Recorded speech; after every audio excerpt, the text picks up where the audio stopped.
Hi friends, அஸ்ஸலாமு அலைக்கும். Sunday அன்றைக்கி எடுத்த ஒரு மினி விலாக் தான் பார்க்கலாம். இன்றைக்கி எங்கள் வீட்டில் இறால் தொக்கு தான் பண்ண போகிறேன்.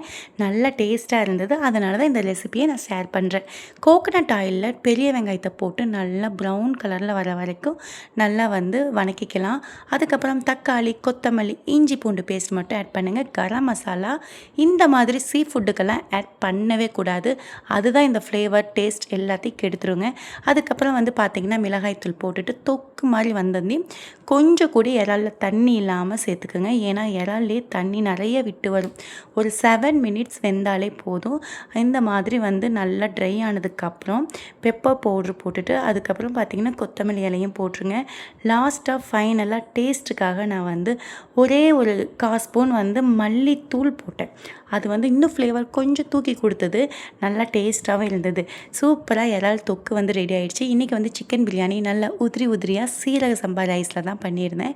கூடவே இறால் தொக்கும் தயிர் பச்சடி தான் பண்ணியிருந்தேன். சூப்பராக இருந்தது. இன்றைக்கி மதியானம் லஞ்சை எம்மியாக சாப்பிட்டு முடிச்சாச்சு. இப்போ தான் ஃபர்ஸ்ட் டைம் என் சேனலில் பார்க்குற மாதிரி இருந்தால் சப்ஸ்கிரைப் பண்ணிவிட்டு அப்படியே ஒரு லைக்கும் கொடுத்துருங்க.